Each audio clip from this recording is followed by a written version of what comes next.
Welcome to the Central Line Georgia Little Rock Football Podcast, presented by the CLGLR Quarterback Club. We are recording live from the Rock River Brewery in downtown Rock Rapids. Now here are your hosts, Iowa High School Football Hall of Fame coach Toby Lorenzen, current offensive line coach Dwayne Postma, and the 2020 Class 2A Coach of the Year, Curtis Eben.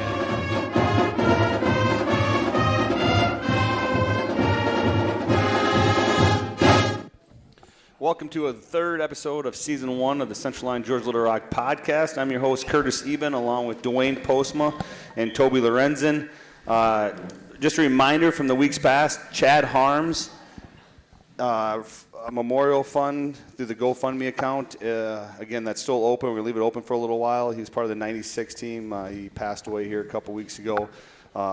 Again, we're going to leave that fund open for a little bit longer. You can go back to the Central Line Georgia Little Rock Twitter page to find it, and you can gladly donate to the Chad Harms Fund. And it's a memorial fund to fund his children's college education. That is correct. That is correct. So, yeah, it's a cool thing they're doing for him. So, this week we're going to review the 2002 season. I'm going to actually hand it over to Dan VanderZee to introduce our guest for this week.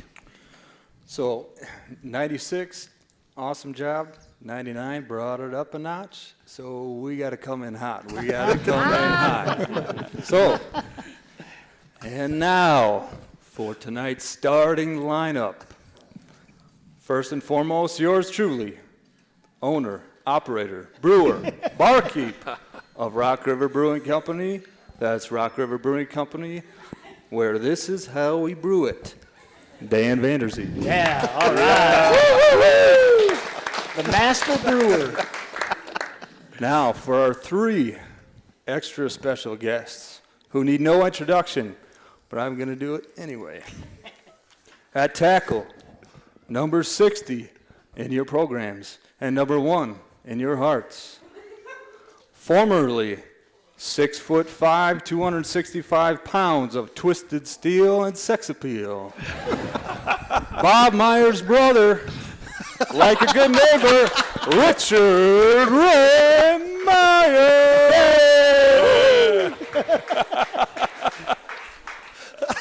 We're going to start a new commercial here tonight.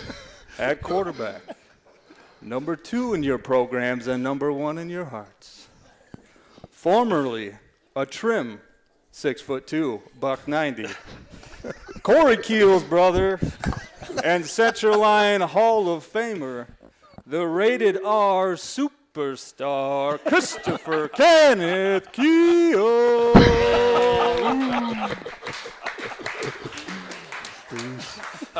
And now, the golden child at linebacker, number 6 in your programs, number 1 in your hearts. Formerly 6'2", 230 pounds, Monty Klinkenborg's brother, my guy, your guy, everyone's Hawkeye, Michael David Klinkenborg. Yeah. Back to you, Curtis. Wow, yeah, that's pretty good, Dan. That was good.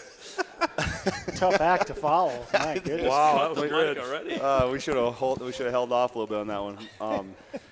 Got a little business to do here first. We're gonna talk about some trivia. Go back on the years. 1990, we obviously started a sharing agreement with Georgia Little Rock. Central Line Georgia Little Rock came together. Since 1990, how many all-state players, first, second, third team players, has Central Line Georgia Little Rock have? This is audience participation, by the way. Speak up. Terry Van Berkham, you should get this. First, second. No, that's why you third should get team. this. I'm listening, Vogel. 42. That was almost how many first teamers we had. We got to count all 3 teams there, Adam. So. 74. A couple thousand. There you go. Terry Van Berkham out of nowhere. 74. Oh, it was 74. I thought it was more than that. No way. 74. No way. That's pretty cool. All-state players. And a little trivia start off the night. So moving on, we're going to continue on to our Mount Rushmore of CLGLR football. Last week we did tight ends and fullbacks. And this week we're going to extend 2 more positions. We're going to go D ends and tailbacks. We're going to start with D ends. It's, going in, that might have been one of the toughest positions to choose from. I thought it would be pretty easy. It was not easy at all. We'll start with Coach Lorenzen. He can give his 4, and then I'll go, and then Coach Postman go last. Man, just like every position at this Central Line George Little Rock football program, it is virtually impossible to come up with 4 guys. But 6 or 7 guys came to mind right away for me. The 4 I put on, Josh Gakey. You don't see too many defensive ends that get as many tackles as that kid did when he was playing football. Ethan Voss, again, sprinter speed. We play Esterville in the playoffs, and first series he runs the running back down that had 400 yards a week before. He runs him down from about 30 yards away, runs him down. Matt Nagel, just a beast, and Tommy Meester are my 4. I think Matt Shar, Drew DeGroat, Ben Starr, Dylan Winkle, there's a lot of studs, but those are the 4 that I kind of settled on. There we go. Being a former quarterback and younger than Tom Meester, I was always scared that a defensive end would do what he did after you the got play. that right. Right? Yeah, that was always scary from behind. Oh, yeah. And when you needed it, that was a big deal, Don't worry too. about the flag. Did not matter. Nope. The guy just and crushed you. And he was going to pick you up and put you down. Yes, he was. Well, my guys that I have, Mount Rushmore, I'm going to start with the guy that recently graduated, or going to graduate, actually. I'm going to go with Dylan Winkle. He was a 2-year starter on offense and defense, was a 2-time All-State player, tremendous athlete, big physical. Some guys are saying, well, it's too early. He's done with our program, so for me, he can go on the Mount Rushmore now. Again, I'm gonna go with Josh Gakey. Same thing with what Coach said. The number of tackles he had, going back to the '96 season, he led most of those games in tackles. If Roger wasn't playing, Josh led him. So that was pretty impressive to go back in that. And then Ethan Voss. Ethan Voss might have blocked more punts himself than a 10-year streak that we had of playing football alone. Ethan, he was so fast and got off the ball, just really wreaked havoc. And the last one, again, Tom Meester for me. Obviously playing with Tom, being around him, he's as tough as they get. But yeah, he said, you got Lucas Nagel, Matt Nagel, Ben Starr, again, the list. I thought it'd be a little bit, another guy that I left off, Stephen Van Wy, a kid that, was behind Ethan Voss and Tyler invested in those years. Boy, I tell you what, it's hard to leave him off. But, again, I don't want to name every person like Dewey did last week, so I'll stick with those 4. I'm going to be done with it, and we'll move on. Well, that's exactly why I don't like doing this Mount Rushmore thing, but I think people like to hear it. It's kind of amazing, especially at defensive end, how many that could be on it, but yet how much agreement we have. We do not compare notes with this. We just kind of write them down and then we compare, and it's kind of interesting. But the list of, I guess you'd call it an honorable mention, would be pretty extensive in this group. But Curtis mentioned Tyler Invest. I want to give a quick shout out. Tyler's my nephew. He's here tonight. He's recovering from a very serious head injury that he suffered a few weeks ago, and he's getting there. So glad to have you back, Tyler. Good to see you, buddy. My Mount Rushmore here is Tom Meester. Tom made the play. He made the plays all the time, but especially when it seemed like you needed him. He was such a clutch player, and he was so dominant and physical. Josh Gakey, probably just for, as Coach Eben said, just pure consistency. For a defensive end, he got a lot of tackles. He really did. He had a nose for it. I think this is the first one of the 3. This kid dominated for 2 years, made All-State, and one of them, Ben Starr, as a defensive end. Ben was dominant at times, but consistent all the time. And then I went as well with Coach Eben with Dylan Winkle, the most dominant at times. He wasn't that way all the time. It's hard to do, but it's kind of interesting with all these great players that one so recent is there. But that tells you a little bit about him. But Ethan Voss, Tyler Denbest, and Drew DeGroat, the Nagel boys, Matt Scharr, Stephen Y. Wow, what a bunch of Studley football players. And I'm sure we're probably forgetting a couple. I got to quickly, I should have done it last week to share us when we played Missouri Valley and Tom Meester was playing defensive end, and Justin Overman got cheap shotted. You probably remember this. He got cheap shotted big time. And Tom came running over to Justin and said, "Don't worry, I got it." And then they went back on offense, and guess what happened to their quarterback? Tom didn't care. Tom didn't care if he got a flag on it. He didn't want to worry about it. He took care of his quarterback. And he could sweet talk officials like nobody else, man. He could give them the old shrug of the shoulders when they were warning him about hitting the quarterbacks late or whatever. And they only did it once. And we had to chew him out just to make it look good to the officials, but we loved every minute of it because it was an intimidation factor to the nth degree. It really was. So talking about Josh Gakey, if we're going to be talking about the other fans intimidated by Josh, how about Josh's mom? Well, why do you think we all selected him?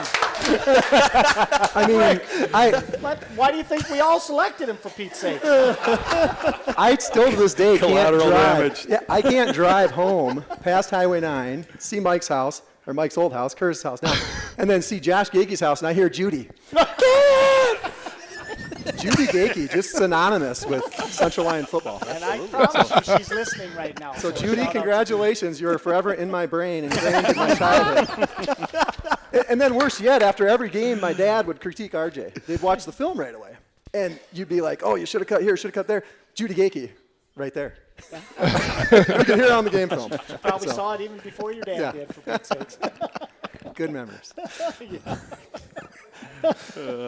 We'll move on to another tough position, tailback. And, boy, there's a lot of years we were fullback oriented, but there's a lot of years where we had a lot of good tailbacks. So I'll start with Toby again. You got to start with Schmidt. Always called him Barry Sanders, Lance Botts. If you never got to see Lance Botts play tailback, you missed it because that kid was incredible. And we'll talk about him next week a lot too. But at Lance Botts, I had Dan VanderZee's brother, Jake VanderZee, who's in the audience right there. In the house, All right. Jake maybe didn't have the blazing speed, but Jake played tailback exactly the way I like to play tailback. All right. And then I had C.J. Rose, and I had who was every bit as good as any tailback we ever had here. And then the big man that just walked in a little bit ago, Josh Hunt. Those are my guys on that. And Josh had some amazing seasons, had a couple 300-yard games, and got after it. I think you probably got to have Terry Brunsma as a special mention on that also too. I tell you what, I remember back in the '91 days. I was really young, but it was Botts, but then Groders was also there too. And if Botts wasn't there, Groders was the guy. Oh yeah, you know, like that Absolutely. guy. Botts was special, but Groders was a stud too. Definitely. Yes. They are. We watched a lot of 91 tape in the last couple of weeks, just preparing for next week. And I tell you what, they're a special group back there. When I was coaching those guys back in junior varsity, and we played Hartley, I think, or something, and we were killing them at halftime. And Coach Noel come up and said, whatever you do, don't score the second half there. They kick it off to Groders. He runs the opening kickoff second half back for touchdown. Yeah. Well, you want to go last, or you want me to go? You want to go now? Or? I'll go this. All right. I'm pretty much in agreement with Toby, but Lance Botts is probably the prototypical high school I-back, tailback, or whatever. So he's obvious. And Josh Hunt, the stopper, it was amazing. We kind of, there were some of these years where we featured. We didn't, I tell you what, when you go through the 90s, we did not feature tailbacks much. Honestly, since the sharing agreement started in 90, we'll talk about one again tonight, and I love talking about them because it's all about the big boys up front then too. But we were a Studley fullback-oriented team. But when we had the tailbacks, we sort of generated things their way. But so I've got Lance and Josh, C.J. Roth. C.J. Roth could have played in any era as a tailback and been really good at it. And he did it for multiple years. And I got Jake in there too. I put it this way. Jake didn't bring the flash, but he certainly brought the smash. Ooh. What do you think of that, Jake? Yeah. A little lightning, a little thunder. That guy, when it was north and south time, he got her done. All your good runs, Jake. I'll remember the biggest one I remember was when Booby breaks it down the sidelines against Harlan. You just lit a kid up going down the sidelines there. Got called back, but you not because of you though. You lit him up though. Yeah. Yeah. I remember too, Jake. I don't know if was it his senior year. I'm not sure. We were playing Cherokee at Cherokee, and I do not know what our head coach was doing with his play calling that night. I don't. All these years later, I still can't figure it out because he's toying around. I think he's trying to pad people's stats. I don't know. Probably. Was this the year? Yeah. Cherokee? Yeah. Anyway, Yeah. all I remember telling Toby was, if we want 300 yards rushing with the tailback, all you got to do is call 22 and 28. And I'll be danged if the next play he didn't do it, and I think we threw an interception or something. And then he knew I was really pissed because I didn't even put my head up. I just kept pacing the sidelines. But I do believe Jake ended up with right at like 270 yards. 254 Yeah. and 4 touchdowns. Yeah, there you got it. So he finally did come around, Jake. He finally did. It did happen occasionally Yes. where we wouldn't talk well on the sidelines. Yeah, every once in a while. Not often. But what do you always Seems like things don't change with head coaches there, Toby. Right. That's for sure. You got to have thick skin with do around. Yeah, right. I'll move on. I'm going to move on with my picks. We'll keep them moving here. Again, I'm going to go with. I'm starting off with Lance Botts. Again, kid had 1,814 yards, fourth all time in our rushing list. Then I got to go with showstopper Josh Hunt, 2,757 yards in 2 seasons playing tailback. Josh ran talk about downhill running. Josh absolutely brought that. I remember that Sioux Center game. Literally ran people over throughout that entire game. Just So fun, especially when you consider the opponent. That game, I'll never forget it. And then I'm going with C.J. Roth. Ended up with 2,967 yards. He's third all time. A kid that is very dynamic, extremely smooth on the football field. He actually ended up with 56 receptions too, which is at the time was like second or third all time from the tailback position. Who's the all-time leading rusher? Well, Tom Roach. Tom Roach is. in the sharing time, it would be R.J. Meyer. RJ, Yeah. But otherwise, Tom Roach from the Central Line days. And only 16 yards ahead of R.J. Yep. And that tells you something about that. Did RJ get the majority of those yards in the playoffs in '96? He had He 700 had a and lot some. of- He had 700 Yeah. and some in the playoffs. Yeah. How many Amazing, yeah. How many games were in a season two then? In There would 77, have been 76. a game or two more, I guess, But than with Tom, but still amazing numbers. The last guy I'm going to go with, way out there, but a guy that for me, obviously since I coached him, it was Cole Tilford. Cole, we moved to tailback game 5. His senior year, we moved him tailback. We needed something in the backfield to change it up. He ended up with 1,105 yards that season, 16 touchdowns. Was that 6 games? 6 Coach? games. So a kid that just, again, I was arguing with Coach Postma earlier today about some of this, and I said, and he said, you can't do that with a kid that's 1 year. And I go, well, if it was better coaching, he would have played there 2 years. But because of that, I'll take the blame for it. So, a kid that I felt like just really took over our season from there and from the tailback position. So there's the Mount Rushmores. Again, always fun. I was going to try to do next week's, but we can't decide that yet. So we'll have to.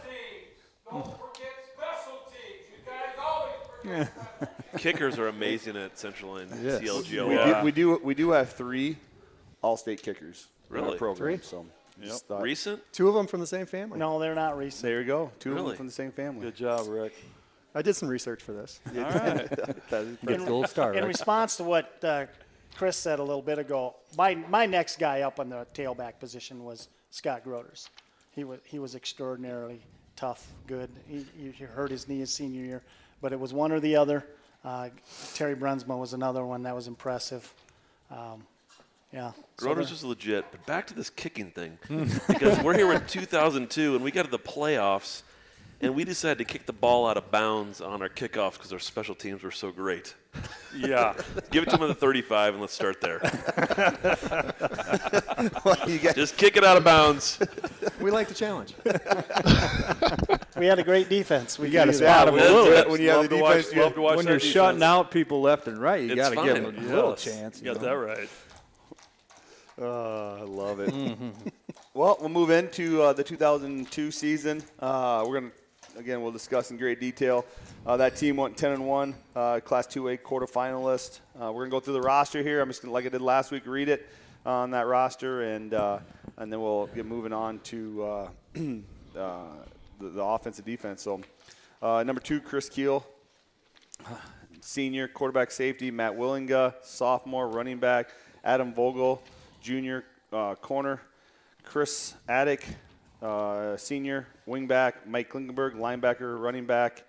Roger Smithra, senior tight end. Jesse Steenhoven, junior corner. I believe Jesse also did the kicking, didn't he? Yes. Jason Stubbe, sophomore quarterback safety. Darren Overman, split end. Freddie Try, senior cornerback. Drew Metzger, junior linebacker, D-end. Chris Kruger, senior safety. Brady Riesma, senior running back. Danny Rockhill, sophomore linebacker, running back. Dan VanderZee, linebacker, tight end. Eric Tilley, junior fullback. Alan Junius, senior corner. Jared Ackerman, senior D-end. Doug Lamont, junior running back. Brad Schweitzer, senior corner. James Climbs, junior wingback. Mitchell Peters, sophomore tight end linebacker. Jeremy Meyer, senior fullback. Tim DeBoer, junior linebacker. Tim Molitor, sophomore tight end. Jeremy Eben, senior D-end. Dan Stewart, senior O-line. Kevin Brewster, junior O-line D-line. Kendall Huseman, senior O-line. Travis Altina, junior O-line. Jeremy Knight, junior O-line. Matt Mulder, senior O-line. Rick Meyer, senior O-line D-line. Dustin Corkle, sophomore O-line. Chris Heck, junior O-line D-line. BJ Christian, senior D-end.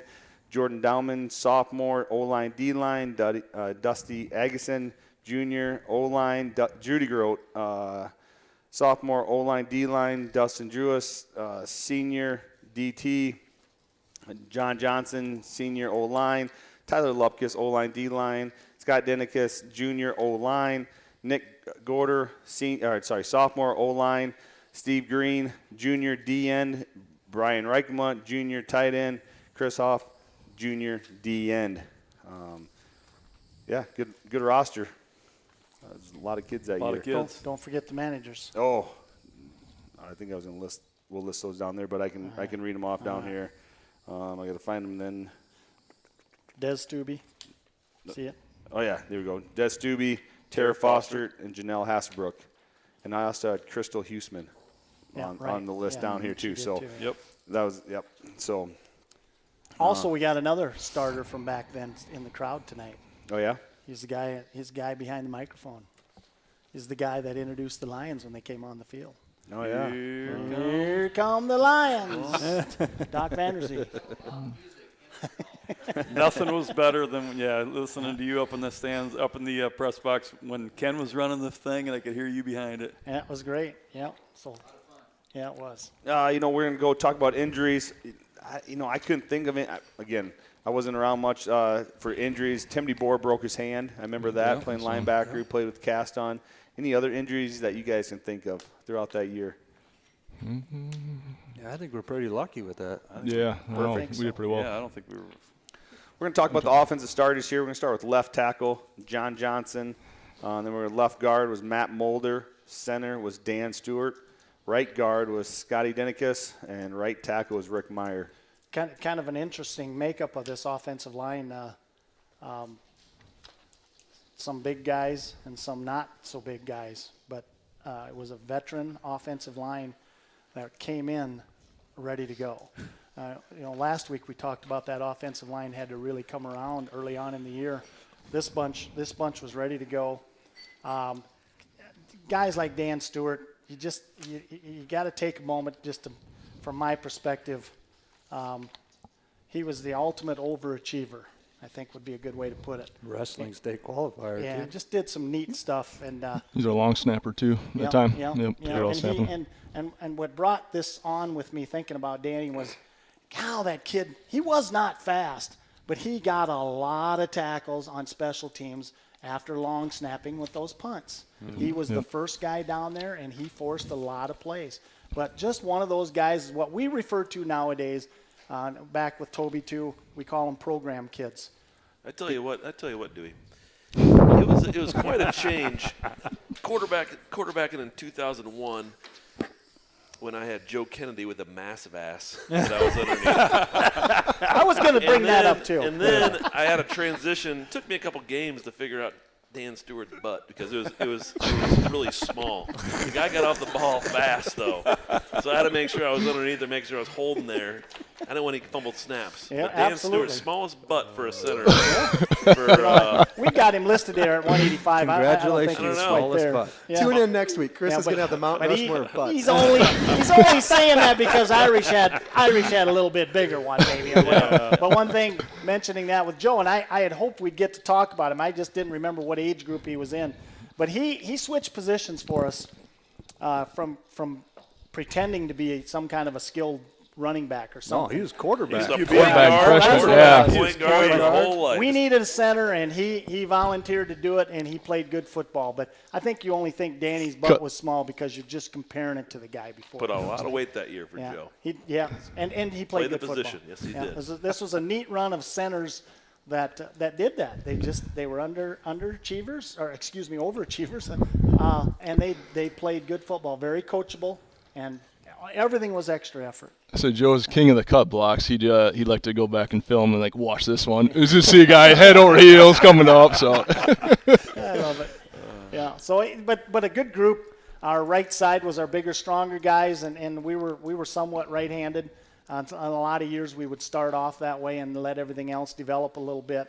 But guys like Dan and Matt Mulder, I always called him Mud Mulder. Oh, man. He was a nasty, tough guy. He Mud- might have been the dirtiest player I've ever coached, and I did not teach him to do I always that. He was that kind of guy. You'd always have him down at the end zone waiting to come onto the field, and he'd always be yelling at the other team as they're running out in the field. Yeah. Yeah, he had his own way of psyching up, but this was a special group of guys. They really were, and I wanted to give them a good shout-out as a group. Continue on. Tight ends that season. I know that Darren Overman played a little split in with that, but Dan VanderZee and Mike Klinkenborg also played. Depends where Mike was at. Mike played tight end, power back, tailback, whatever else. I think every tape I watch, he's playing different positions. I don't think Mike ever played tight end. Oh yeah, he did. lined up. couple Oh yeah. times. Yeah, He lined up at tight end. Yep. Because, the Yep. year before, you had your sports hernia stuff, yeah.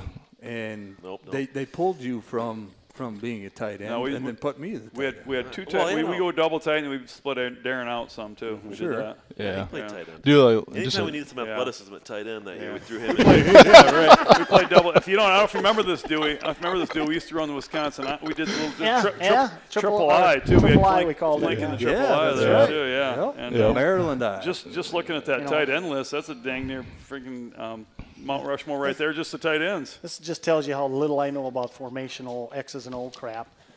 I thought we invented the triple I. It was so weird to me. So, but I guess we didn't. Doggone it! You burst my bubble toe. Yep, power back, wing back. Chris Kruger played a little bit. Mike Klinkenborg, obviously, and fullback Jeremy Meyer. Did he make our Mount Rushmore last week? Jeremy No, did but he not. was discussed. he was I brought him honorable on my mention. honorable mention. I'll tell you what, we're going to Big mention his blocker. name a lot tonight, and it just blows me away to think that a kid that played fullback the way he did is not on our Mount Rushmore of fullbacks. That tells you how special that position has been in our program for 30-plus years. This kid was the deal in every way you needed him to be. Didn't you call him Pizza Boy last week? No, I didn't. No, I didn't. Schmitty, That was Schmitty Schmitty. called That was him Schmitty. pizza because his dad ran the Because pizza. his dad ran the Pizza. pizza. Pizza Pizza. Fat or Fatty Meyer. Those were his nicknames. But man, he played it well. We thought Clake was quiet. Meyer took quiet to the whole nother level. Oh yeah. I couldn't spook him into talking. Couldn't even yell him into talking. I even tried a couple times.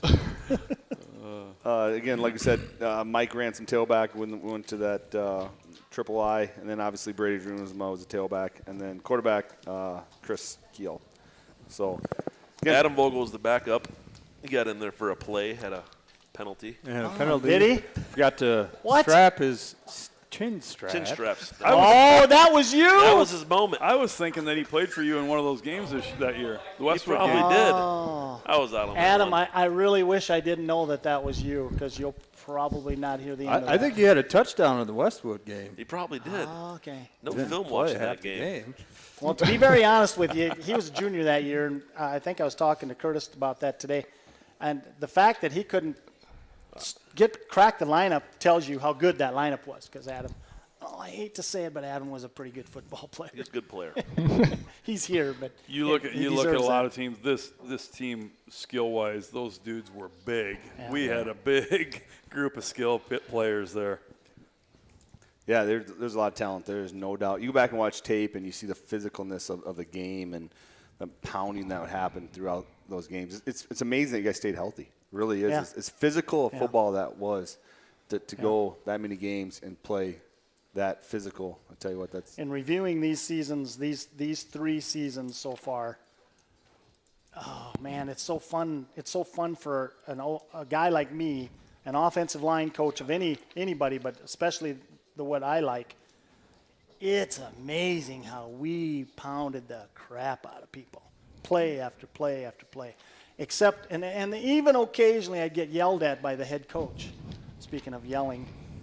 And he said, "Get that offensive line to block!" He'd yell at me, and I'd say, "Well, if we could do something about 9 or 10 guys in the box, maybe we could." Because That's we would, my fault. we would do it. We would do it with 9 guys in the box. We would still pound that football and move the sticks.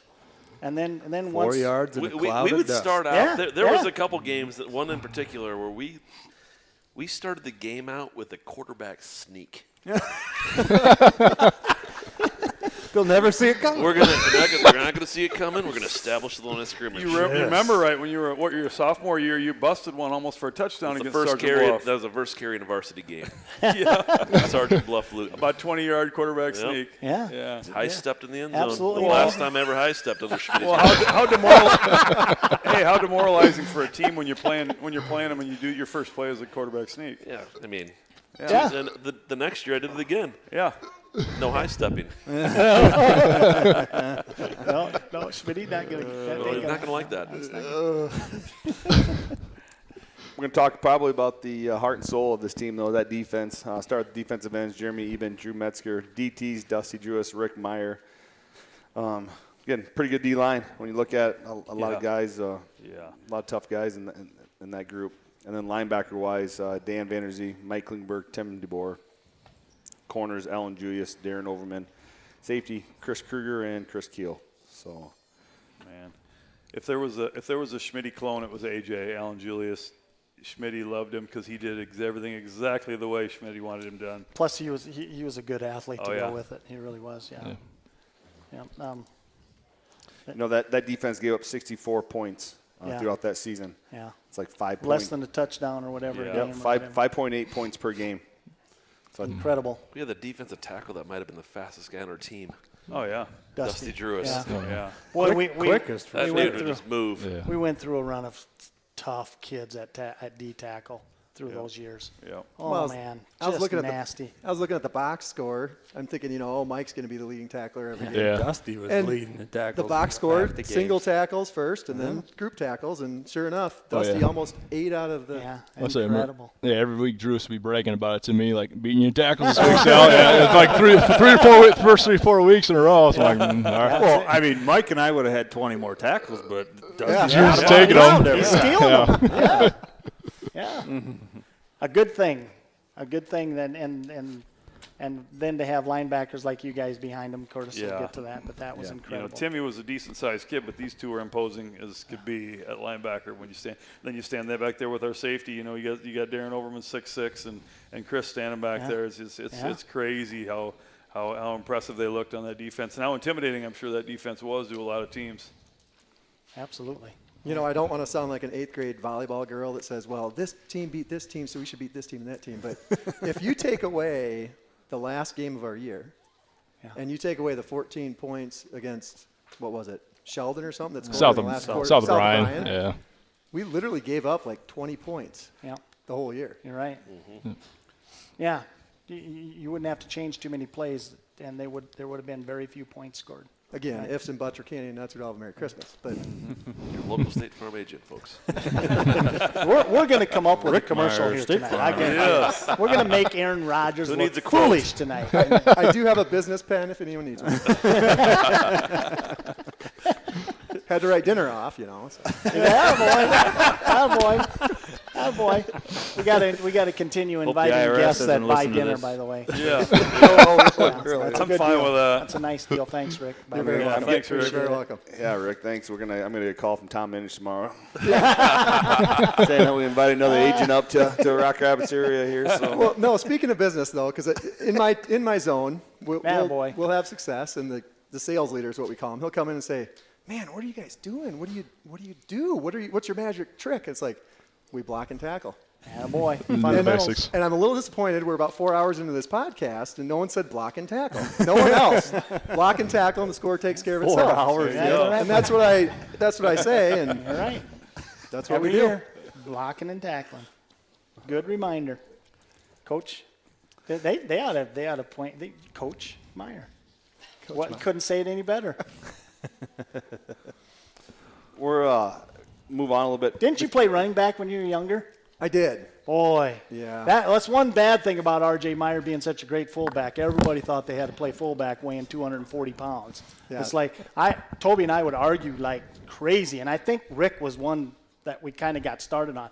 I said, well, go ahead. You want them all to play running back, then don't bitch at me when we can't open up any holes for them 240-pound running backs. Yeah, I mean, 8th grade, it was That's the Rick at truth. fullback and me at Yeah. tailback. There you got it. Dana was 240 pounds at 8th grade running like R.J. Meyer. Yeah, so you get my point. Yeah. But there was Yes. another farm reference that Coach Postma Coach Van Berkham, unhook the plow, Meyer, unhook the plow. So then they moved me to the line. Yeah, and that's where you became the smartest animal on the farm. You remember that? Yeah, smartest. That's right. Before we move into the game-by-game review and whatnot, but one thing I want to point out, in 2002 was the first year we started our lifting program. Dan Snyder took a hold of that, really got, and then that was the first year we got everybody to buy into coming into the weight room every morning. Bigger, faster, stronger. I BFS? tell you what, if these guys sitting here right here would tell you to a person, I guarantee they're thanking Snide so much for the way he started that program. I mean, that program, and he ran that thing for years and years, and it was awesome. And that was the backbone of these guys their senior year going into that. I mean, he was on their cases, and you weren't there. You were getting your butt chewed, and you weren't lifting hard. You were getting your butt chewed. And look where they all became because of that. Well, I'd say years before that, we didn't. I mean, we kind of did our own thing in groups. Whereas I remember when we got that thing together. What time did we start in the morning on that? Was that 7 a.m. or? It was 6 or 8. 7, yeah. So 6 a.m. and you had the George guys coming over, George Little Rock guys coming over as well. Kruger, Meyer, they were there all the time. So I mean, think of what time they got up to come Every over. Sunday Yeah. at 1, Yeah. Sundays. Yeah, Coach Sundays one? Snyder would even lift with us a little bit. Heck, Back in the day. But no, yeah, it was huge. I think it was huge for us building as a team, being there because you didn't just lift, you did running, and we did everything afterwards. Yeah. We didn't do a lot of football stuff, but it was all sports specific stuff Yeah, we did. And I mean, it was hard work, and that program launched into a program for years and years that we really benefited from in our Coach Snyder had no program. mercy on these boys either, because Get that I'll right. use my nephew Tyler as a good example. How often would he be late to lift and Snide? Enough. So what we do, Coach Snyder would send the boys over, led by Coach Lupkus, some of the guys, and drag his butt out of bed and haul him up to the weight room. Yeah. Those are the things that went on. And Should have done that to Kuehl. It's fine. The summer of 2002, when Chris Kuehl started lifting the Rock Rapids swimming pool, I was very happy. oh my gosh. I'm not sure if that was happier, if the George one was happier with Chris Kruger doing it. 'Cause Good example. I still remember these nights would come in, and he'd get us around. He's like, "I bet you I can squat 300 pounds 10 times." Like, yeah, you probably can. I don't know. I bet you I can. Give me 4 months. And he'd come in 4 months later. He'd get that weight belt on. It'd be on the last loop. You know, that weight belt's just hanging on for dear life. And he'd wrap up his knees, and he'd squat 300 pounds 10 times, and then he wouldn't lift for 2 months. He's what you call legendary. Yes. Good stuff. You guys tell stories about him all night, can't All you? day. Oh, yeah. Shingling, whatever you want to know. Yeah. You There you bet. go. But, yeah, that was a great springboard into the season. It really was. Yeah, big time. Yeah. Yeah, led us into obviously the great start of the season. Talk a little bit about going into that season. The Morning Register had us ranked number 1 in Class 2A preseason poll. So obviously they knew the talent that we had going in. So Lamar was ranked 6th that year. We play them later on. So I think somebody said West Lyon was ranked. I think they were 6 too. Yeah. They were 6th that year too. That was game 1 right out. We were ready for some pub though, because we already had this guy committed as a junior as February of his junior year, so we had Iowa Hawkeye already playing for us as a senior that year, so that kind of helped us. But that kind of propelled everybody to they like being in the limelight, and it was great to get started that way. Sorry a second, I had to take my son to the bathroom. But Coach Snyder, I got like every good coach, they can take a simple situation and make a coaching moment out of it. Yep. So I was Dan, you, Joe VanderZee, brother. We were the first house we ever did. We shingled in the summer. So like the first podcast you're talking about. Coach Snyder was your boss. Coach Snyder's our boss, and this was a 9/12 pitch roof. If you don't know what that means, it means you better be holding on or you're gonna fall off. So I was Toe holds. This is toe holds. I'm like, this is perfect. I'm gonna quit at lunch.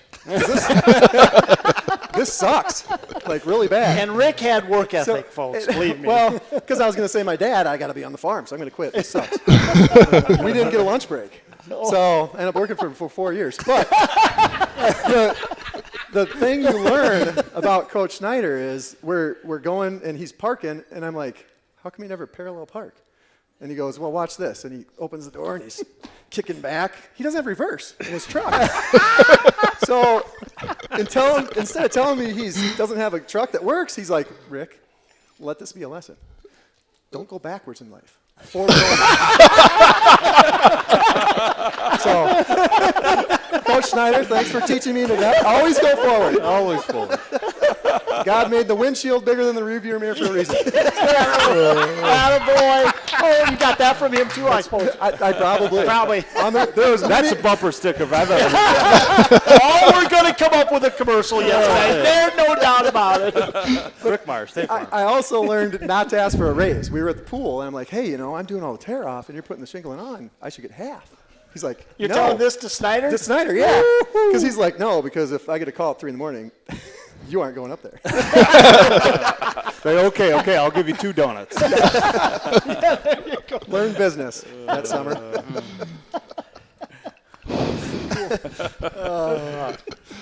Love it. Oh, I suppose we better talk a little football. Keep moving on. But talk about the West Lyon game again. Number 1 versus number 6, starting off the year.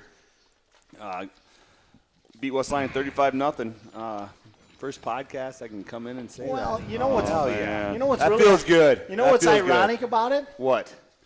The last 2 we virtually skipped over the West Lyon game. And this week we beat them so bad we almost got to kind of skip over it now too. What's the That could deal? have been one of the worst West Lyon teams. They had this sophomore kid.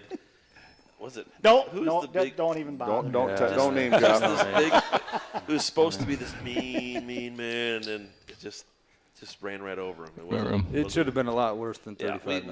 I've been on You the guys actually pulled the dogs off. Well, Yeah, real we were real nice. We were real nice. Jay and I are buddies. There's a tremendous That was- respect there yeah. back and Yeah. forth. It was There's no doubt. 28-0 at halftime. Yeah, that should have been It bad. was But it's always kind of been that way. That was one of my most satisfying West Lyon victories ever that year.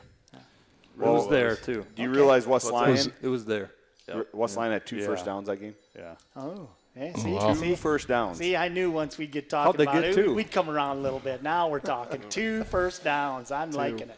Well, we had 2 more losses the next 2 seasons after yours as well. So I think it was very rewarding for us to finally get a win over those guys. The year And before that, they beat us, and we were all playing, and that one didn't sit very well either. That was we should have won that game, but it was a weird start to Were that you year. playing quarterback? I was not. I was playing defense. Got a lot of tackles that game. Yeah, all right. Yeah, maybe that was part of it. That's all right.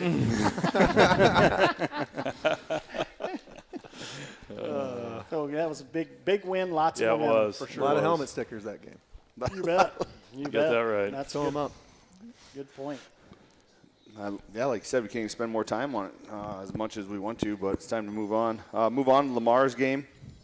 Lamar's, like I said earlier, was ranked 6th in 3A, so it was a big matchup. Weren't they coming off a big win over Boyden Hall Rock? No, Emmetsburg. No, that's Emmetsburg. why Emmetsburg. I forgot about 20-0. that. Yeah, it was Emmetsburg, 20. right. They skunked Emmetsburg the week before 20-0. So I'm That's thinking, right. They had yeah. some good players They on had the team. some- They had some really yeah. fast kids. It might have been the best team we played. That guy was Paul Brown. Brown. Paul Brown. Eric Henches was. Yep, they were tough. Yeah, that's what He was a stud. that's what you're talking Yeah, about. they were Hench is good. fullback. His wide receivers. Jordan Van Otterloo. Yep. Van Yeah. Otterloo, Yeah. Tough one. Which is crazy. We scored the first 2 possessions of that game, and we just shut her off. Yep. Like, I don't know. Yeah. Take the foot off the Forget gas. how to Oh, all play. right, boys, let's play some How do we defense. block again? I don't know. Yeah. Let's not try to kick off again, okay? They almost ran it back on us. I remember they ran a play a couple times, and they burned me one time because they run trips to one side, and they got this little 150-pound guy that would just streak down the field. And if they occupied one of our safeties, I got him one-on-one. I was so fast, I took care of both. So they beat me. Yeah. Okay. They beat me one play and got, 40, 50-yard gain on it.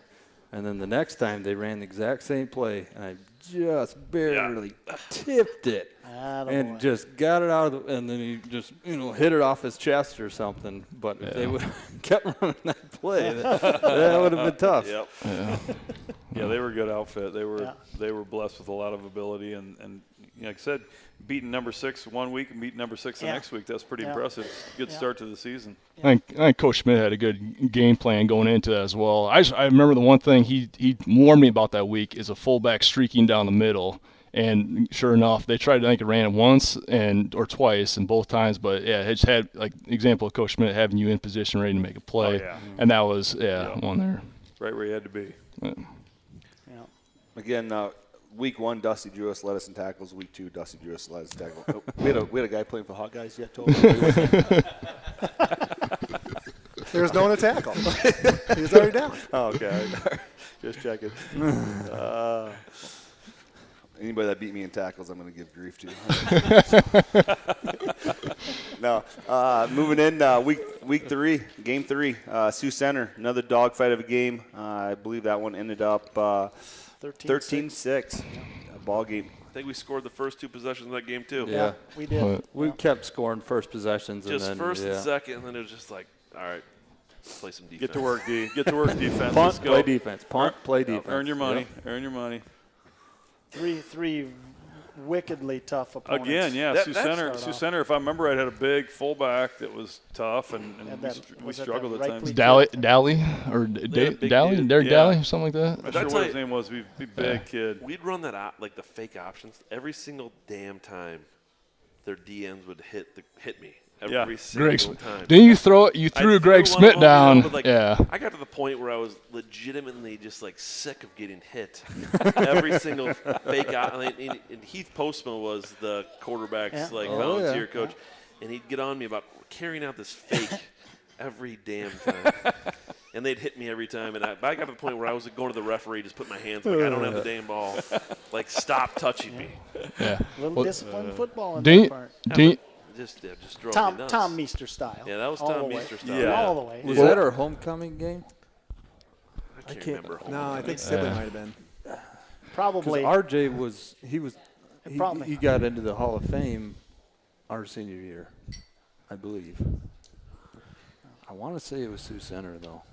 Could be. I don't know. I'm not sure. I think that was remember the being on the sideline for one of those games. I remember He was you. on the sideline for one of them. I remember you getting hit all the time. I think you threw the defensive end down eventually. did. Like you got tired of it. You're like, That was I don't know if the ref. You got tired of Yeah. But That's still a lot of energy to be used to that, you know? That's right. Why my rushing yards were really loud. I mean, after all, you're a quarterback, for Yeah. God's sake. Yeah. Who cares about the guys blocking for you? You can't take it. You can't take a hit, and you certainly can't They're exert not any expending energy. any energy at all, you know. You so. try calling these plays that we had running in every single time? That's a lot of Yeah, energy in itself. yeah. All 3 words. 18. I mean, it's Right, this, right. 22 on one. Wow. You throw I suckers can't down remember there, that and much. It's just too much, man. Yeah. You know what? You had the guys running back and forth in the sidelines that are out of breath, getting the call to be like, "Excuse me, what are we doing again?" Chris, you ought to hear our play calling nowadays. I It's bet. a paragraph. Wasn't this the year though Easily. that Van Berkham had? Was it Van Berkham or Poletsky that had? We started to try to do the signals in. Oh, yeah. We didn't Yeah. want to run this thing in. We there. tried to do that many years. Finally did it. But We do signals now, and even I know what they are. I tell you what. You Let's not can get carried Signals, away. Let's not get carried signals away. and paragraphs. Depends on who you ask. hey, Chris, when we get on a roll, I didn't care. I could tell. I was telling the other team what we were going to run. I didn't care. Keel's keeping it. Keel's giving it. Players got it. When you have the size of offensive line that we had, it was pretty easy to kind of do that. You know? Yeah. Towards Yeah. the middle of the year, it was really easy to kind of do that. Yeah, and you're right. That got fun, didn't it? Again, Sioux Center was ranked 4th by Radio Iowa, 5th by the Des Moines Register. So we Holy won cow. 6, 6, 5th, and Third week in a row where our Yes. initial early season schedule they were- was wild. they were- There were a lot of good college football players on those teams too. Yeah. Like Oh, all yeah, the way, sure. all the way across, especially those Lamar. Well, Hogan, we played players Sioux and Center. Sioux Center was really good too. We played them at home three straight times. Yeah. Yeah. I don't know how that happened. District but shifting. Probably district shifting And every then also year. the Yeah. playoffs there that Dan Yeah. got a long. He remembers that because he had a long touchdown pass there that junior year. Hey, I didn't yeah. mention that. Yeah, he just kind of brings it up. Oh, that's. I remember that. As a matter of Remember fact. that one, Dano? And then I missed him on the second time. Yeah, you which did. would have been number 2. Yeah. I don't remember that. going to Game 4, big win over Westwood. Obviously, 46-0. Oh man, I tell you what, as a coaching staff, that was tough to get those guys up for that game. It was like When we it was found like- out why, Oh my God, they yeah. were bad. Yeah. John Johnson had the best quote you could ever have in that game. He said, "These guys suck so much, they're making us suck." we played terrible and beat them 46-0. Oh, it was horrible. That was just. For some miserable. reason- on Monday when we watch film, we say we're not going to make you guys watch film on these guys this week because Yeah. we don't want to. Yeah, that's right. Worse. Yeah. They were so bad. They were so bad when we pulled up there that night. I felt like an NFL team showing up. They were so bad, and you knew it. We all knew it. Oh, yeah. There's no hiding it. They were bad. Yeah, their whole coaching staff was out there watching our Yeah, guys get off it's the like, bus. It was like, Oh, it was crazy. was that the game? Did you not play a lot in that game? I didn't play very much in that game. Yeah, I Who remember- took your place? Was that the game after Sioux Center? Yes. Yeah. Sioux Center actually did. I Yeah, did incur a yeah. knee injury in Sioux Center. Oh, okay. A little Vogel, bit. I didn't practice much that week, and if you don't practice, you don't play very much. Right. I thought Vogue kind of got after that game, Yeah. didn't you, Vogue? Took That advantage. big game. You man. Vog- got Vogel had 10 carries for 21 yards. Yep. Big average. Good enough. Good enough. He kneeled the ball a couple times. Yards I'm guessing counted back Kuehl then. stood on the sidelines and gave you crap the whole game too about it. Rick and the big boys were probably wanting to teach him a little lesson, that young Yeah. quarterback. Just a little bit. But I think, that game right there, they legitimately put everybody within the line of scrimmage. Oh, I don't yeah. think they had one safety. Oh yeah. And they were just, it was like playing Tecmo Super Bowl where you just went special teams all out with the whole game. But getting a little serious here. I'm looking at the paper. The week before, Boyer and Hope beats them 66-6 and ends in the third quarter. Whereas our program that wants to carry on the next year, Kuehl and I were talking for a couple hours on the way up. Not just only a couple, but not just looking at today, looking at the future. When all those young kids get to play and have some experience, that makes a big difference for the next Absolutely. year. Yep. I mean, who cares what the score is if you got next year you're no experience. And that, You get that right, Rick. And that goes back to when you look at that roster, these kids come to practice every day. They're scout teamers. They're out there to make you guys better and themselves better. And this is their reward. And it's huge. It's huge, and they deserve it. I'm glad we did it just the way we did it. And we continue to. Speaking of scout team, I don't know if you remember, but you hit Chris Hoff so hard in practice one day. His eyes were at the back of his head. I think he had no idea where he was at. We had to point him in the right direction. His helmet. Now I went feel bad sideways. about It was incredible. Yeah. You know, Mike's been hit in the Mike's head such a big quite a few jerk. times. Yeah, yeah. I should rephrase that. Mike's hit a lot of people with his head. Yeah, that's probably more of it. So he doesn't remember Yeah. all that stuff. Yeah, doesn't remember it all. Also, like the running back, I told Kuehl, I said, yeah, I don't remember juking and jiving much. It was just basically a head down and just spear the guy whoever I was going to run over. As running back, I'm like, yep. Notice he didn't make the tailback Mount Rushmore. 6'2", 230 pounds, whatever your 40 time was, off the list. Not happening. Chris, you can put him on your Mount Rushmore butt size list. No, Make the list. didn't touch his butt.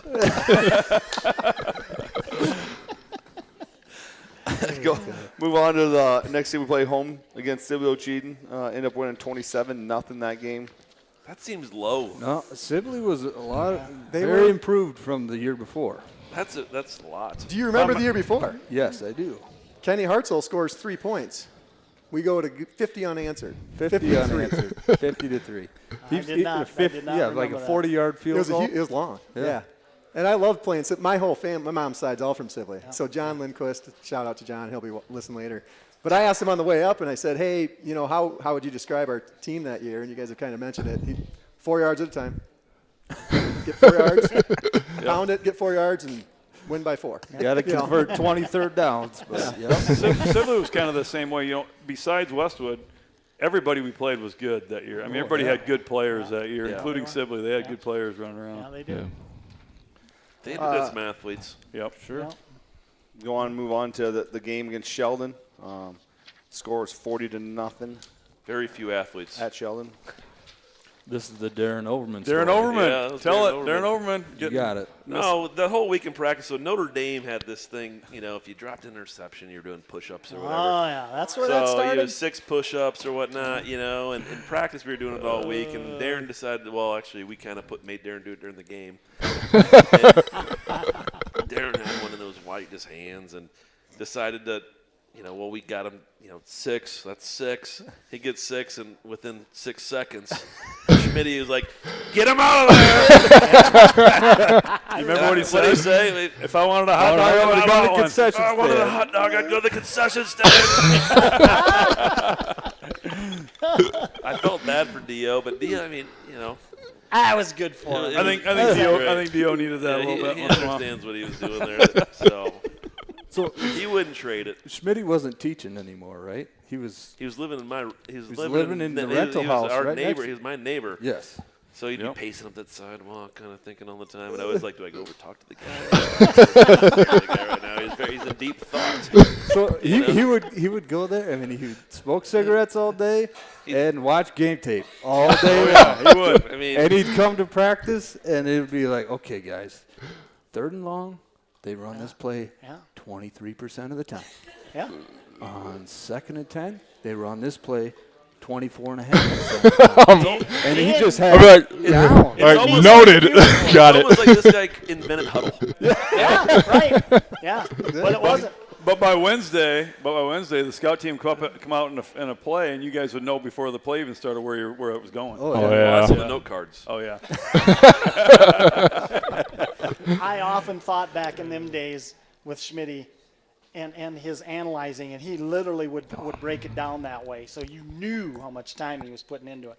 He had to be totally living the dream. Oh, yeah. Oh, yeah. Completely. That was his retirement. Yeah, that That's was exactly it. what he wanted That to was do. it. I did whatever I could to keep him around there every year. One year we had him living at Dave Stieperta's. One year he lived in the Catholic parsonage. Yeah. One year he lived everywhere he could.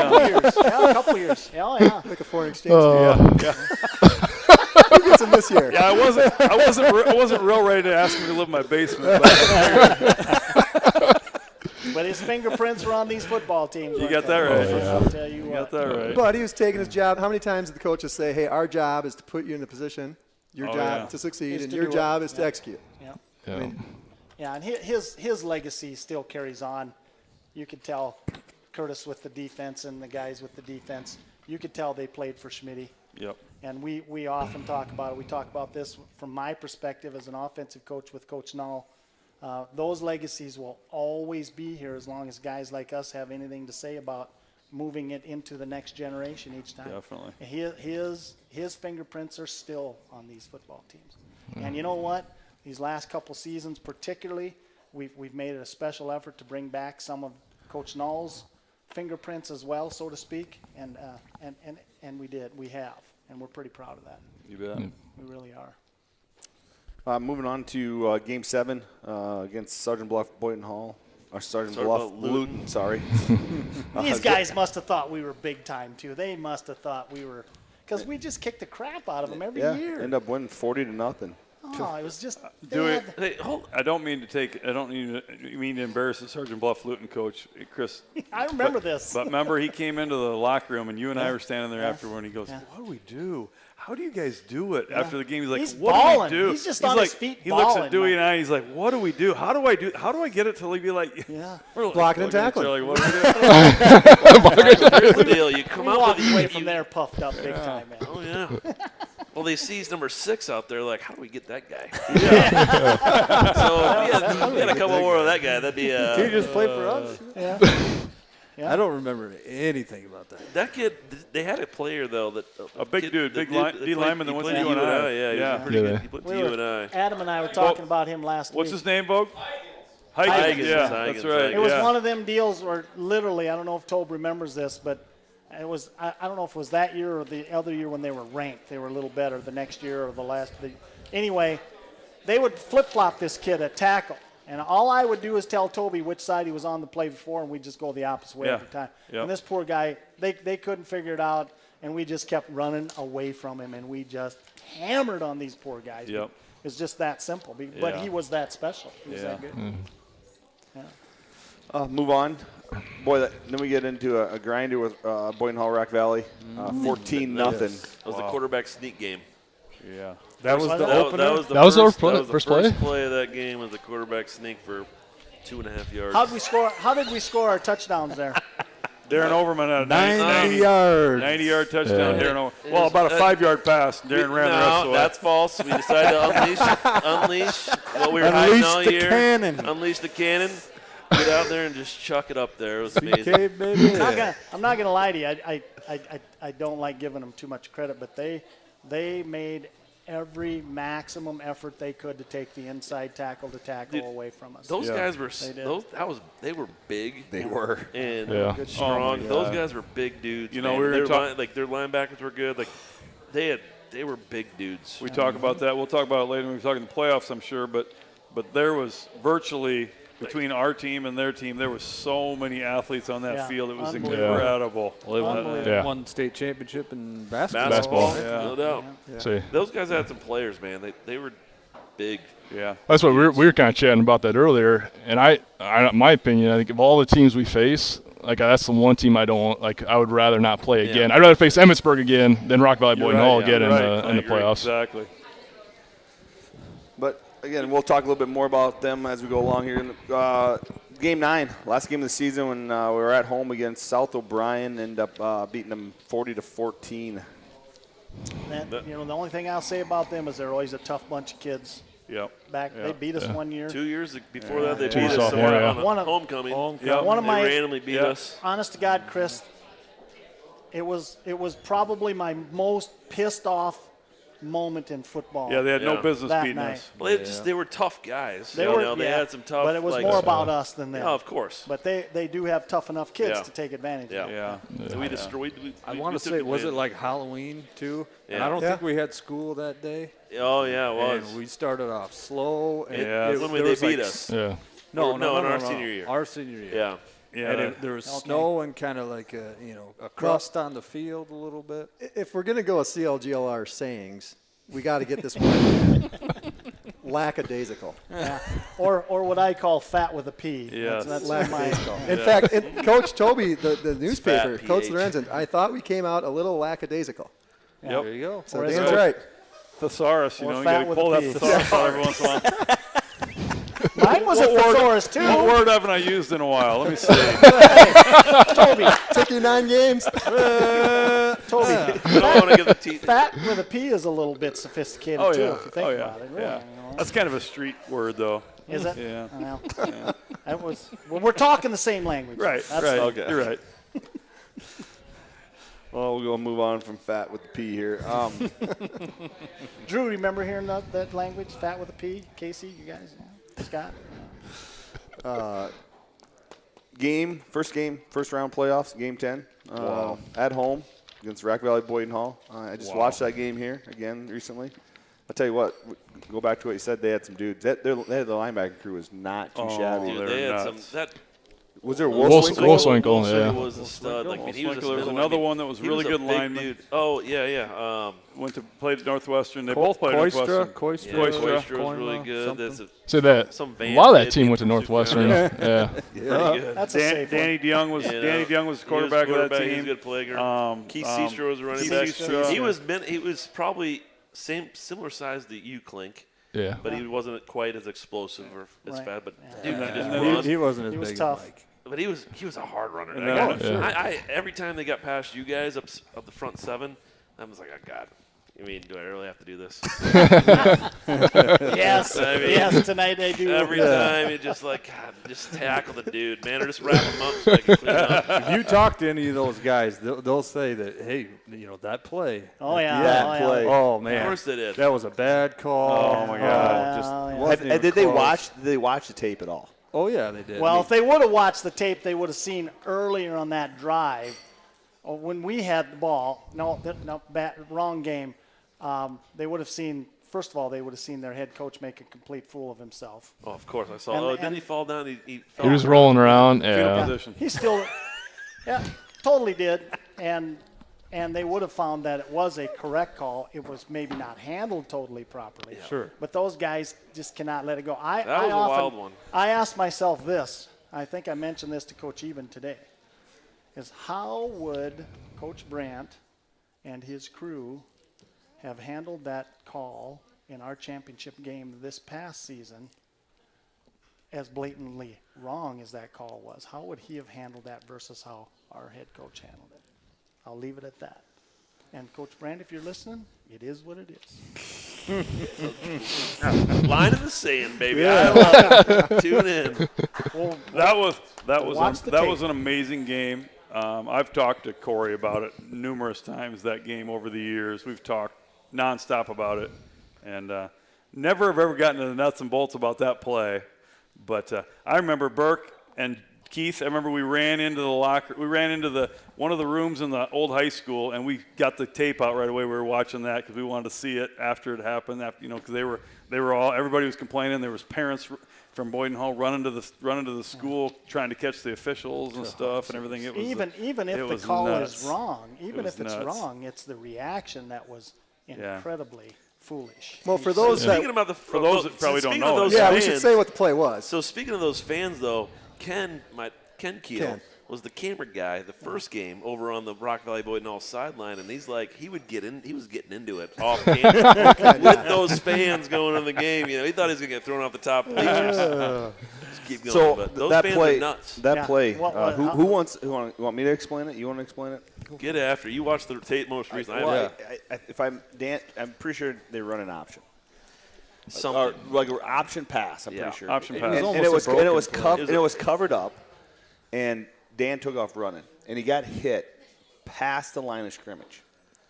He turned around and he pitched it back, and then that guy proceeded to throw it. Yes. Okay. Seastra threw it. Chris, Into the end. because Chris, our safety, is now butt sniffing linebackers. Right. Lots of butts talking on 2002. Yep. A lot of butt talk.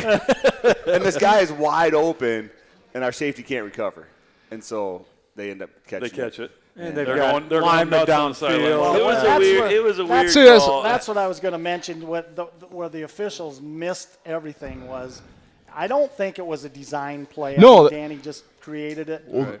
They had linemen downfield all over. Their the place. No, quarterback no, kinda no, made no. it happen. He was a hell of a player. Oh, yeah. And he they was were heady. great He was players. super heady dude, The whole and he just team kind of was. like made it happen. But their linemen all the way downfield. I think it was supposed to be an option run play. No, it's Like, not. and I don't Read it, know. if you read it in the article, actually, yeah, it says the coach said that was completely spontaneous play Yeah. because DeYoung was quarterback, optioned it. It was an option to the left. Cicera's left-handed, gets it. Yeah. He just sees the guy wide open down the field, and just that unbelievable play for him to make like that. But they didn't throw a flag right away, though, right? No, it was a weird. No, the points were on the board. Oh yeah, that was a weird thing. They talked about it and they threw the play. They tossed the beanbag, and I remember the guy coming over and say, "Coach, if that beanbag's if it's over the line, then you're all right." And I'm like, I said to Pulaski on the phone, "Oh, we're screwed." I'm sitting over there saying, "What about the lineman downfield? Yeah, Please, that's the easy call." So the crazy thing about that whole thing, and I don't want to get a day ahead yet, but because it was on a Monday night. Right, we played them on Monday night. I think it was a playoff game or something. Or maybe I think it was Monday night. Yeah, right? Is that how it was? Yeah, Used to be We get turnaround. in there on Tuesday morning, and we had social studies or whatever it was. I was our teacher that day. And we were explaining the play to him. He goes, "Run this thing back to me." As a matter of fact, I think that it's a legal pass, but I think there might have been linemen. Sir, you haven't seen the tape. We're explaining this thing to you. And there was a call or a no call earlier. I believe we got called for holding, and it was happen. a phantom call. But the point is you can go back and pick out any play throughout that game, and you can bark about it all night long. Yeah. Those guys were really good. They were a tough team. They deserve a tip of the hat. There's no doubt. They were really tough. I mean, the first game we even played them, and we couldn't do anything on offense. It made me. I read the article. When we're throwing the ball or attempting to throw the ball that year. In reading the article today, I think they had 4 losses for the year. How in the world did that happen? Really? they lost right away in the season. I guess twice to us and then to Lamar's. Did West Line beat them that year? Maybe I don't know. No, it's Sioux Center beat them. Sioux Center. Did Sioux Center beat them? Man, that was a good team to have 4 losses. Yeah. Or MOC. Yeah, I can't remember. I think it was MOC that beat them. MOC that beat them early on. MOC was good too. And us and Lamar's the other. Yeah, so they played good teams. Yep. Good stuff. We'll move into obviously the last game of the year, the quarterfinal game against Emmetsburg. We're not gonna, See you later. We're not gonna hang our hat. Like I said, all the previous years, again, hard fought game. I'm pretty sure, obviously we can sit here, but that was a state championship game. Yeah. I think the next 2 games, Emmetsburg, didn't they roll? No, they played Williamsburg. Was They really played good. They were Williamsburg good too, was so close. They destroyed somebody in the final. They did. Clarenda. Not Williamsburg. They played the next game. They destroyed them. And then Williamsburg in the championship, I think, came down to an onside kick. Okay. So they were good. They were good. Might have been Grinnell in the next round or they something, destroyed them the next round. But I mean, we walked in that place. I mean, if knowing some of those guys on that team, they looked at we walk out there and we're giant. We're huge. Pretty big guys compared. They were tough dudes too, man. They knock in the face. There's no doubt about it, man. That was one of the hardest hitting games I've ever been involved with as a head coach. It was just amazing some of the hits that went on in that game. Yeah. You think about that time when I don't know if it was you that reversed field or one of the running backs reversed field, and Matt Mulder picked that kid off. He got him good. Oh man, Ken Kuehl loved that one on tape. There was some hard hitting in that game. Yeah. He got louder than Judy Gakey. Yes, he did. Ken Kuehl. Ooh. I just remember them being all very squatty because we went from Rock Valley Boyden Hall, just monstrous, it seemed like 6'3", 6'4", 270, to like 5'10", 230, 240, so, but yeah. Typical Emmetsburg, their nose guards playing fullback, so you don't see that a lot. Yeah, that was. Better team did not win the game. That's my I final kind of statement. think Emmetsburg was better the year before. I do too. Yeah. Yep. Yeah.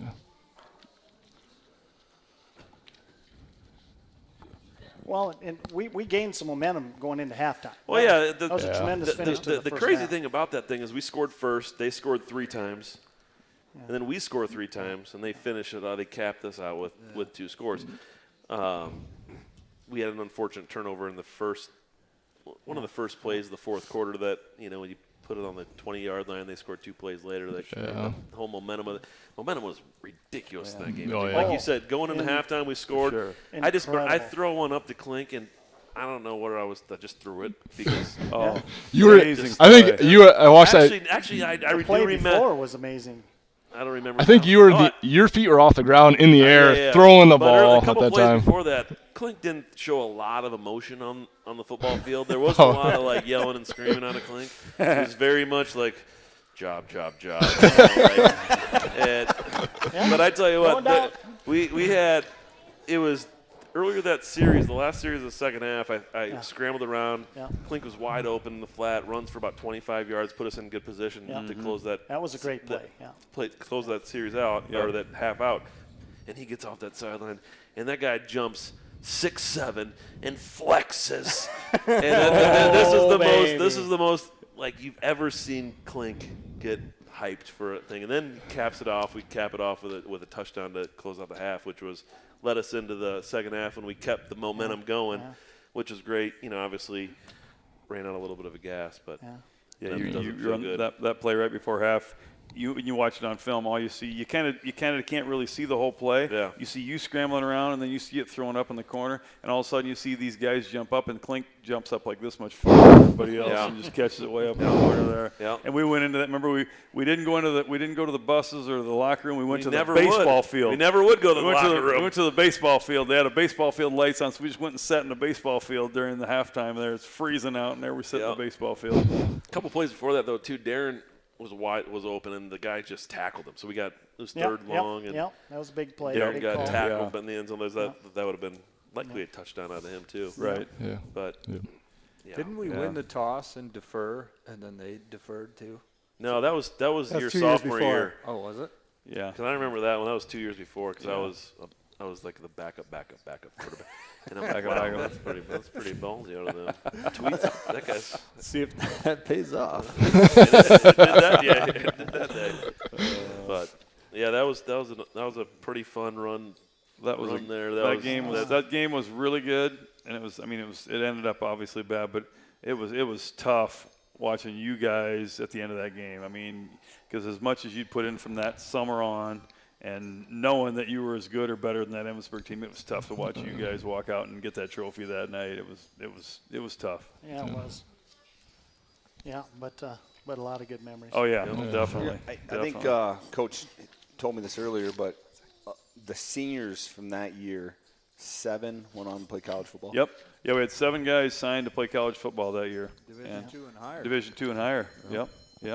Probably could add some more, but Jeremy Meyer, I'm thinking of one right there. Kruger probably could have gone on if they chose to. Yeah, there could have been 3 or 4 more on that, definitely. But it was cool. We always had that. We always have that signing day, and there sits 7 guys lined straight up across, ranging from Iowa to UNO, Augie to Upper Iowa, and it was impressive. It was impressive, and all these guys right here did, and Johnny and Matt, and We could have had 2 at USD. So and Chris Darren.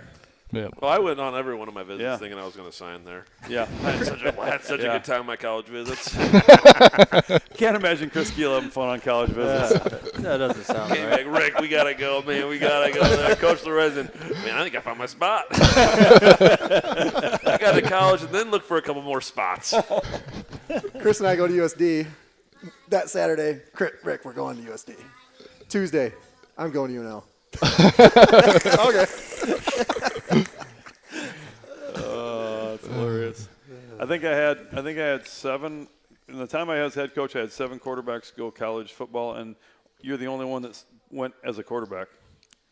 The other quarterbacks went, but things changed for you, and did UNO shut down when you were there? No, or? they were there. They were there. They shut down just after though. Yeah.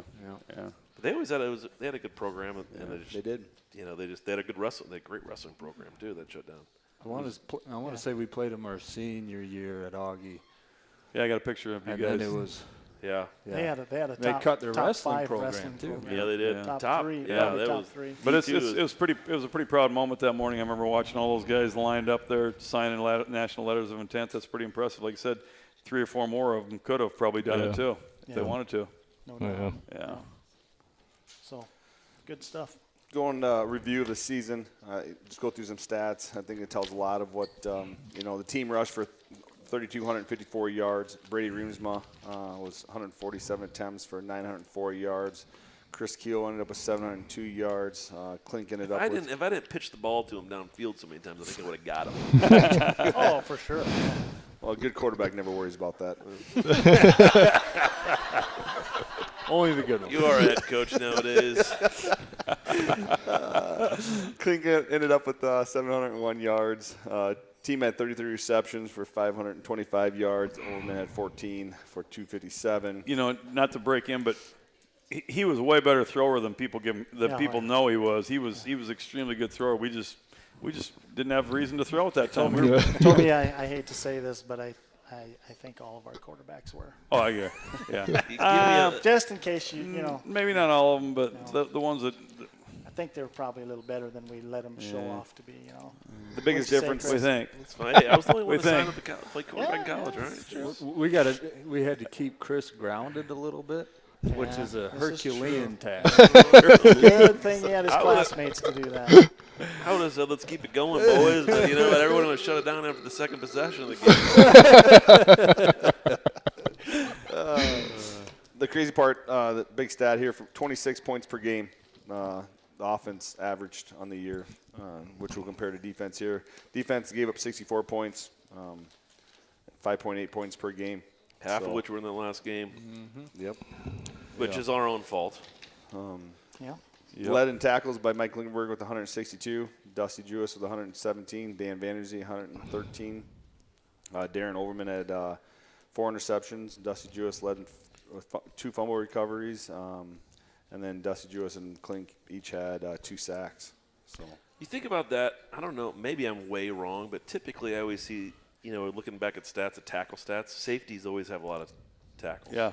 And we weren't even on the top 5 that year. I mean, Mm-hmm. everything was swallowed up at the line of scrimmage. It was. Yeah, it really does. it goes to that D-line, then obviously those linebackers were.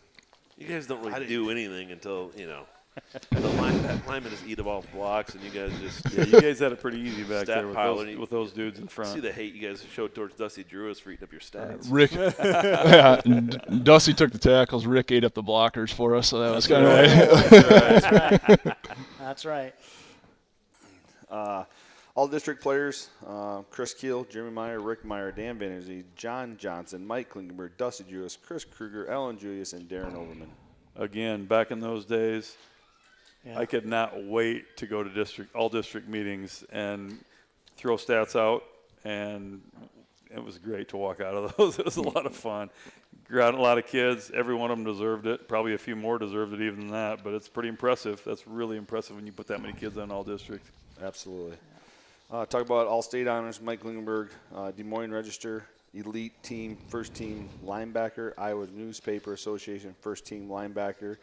Congratulations to Mike Klinkenborg recently, this past year, inducted into the Iowa High School Players Hall of Fame. Thank you. Thanks.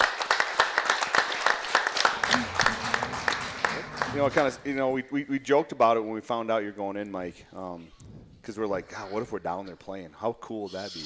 Yeah, and, I know. It ended up happening. It's supposed to be their day. Yeah. You know, it would have been, we would have been down there and you would have been inducted all at the same time, and but because of COVID, obviously it didn't happen. But congratulations, it was awesome. Do it again next year. That's what they said. Next advice next year. So be there.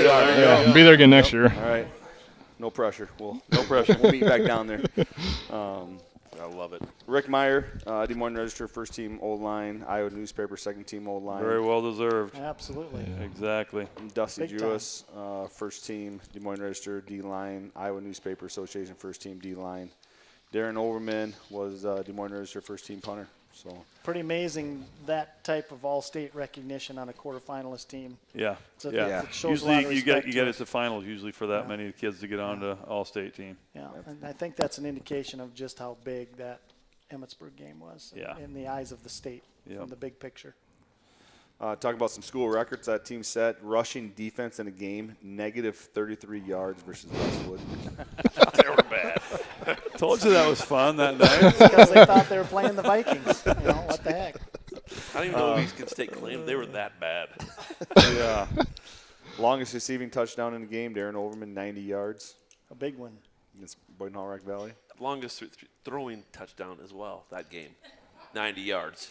There you go. Let's get that. All right. Just so you know. Oh, yeah, that's right. Thrown by Chris Kuehl, in case you're wondering. Okay. Maybe time to remind Chris that game film doesn't lie.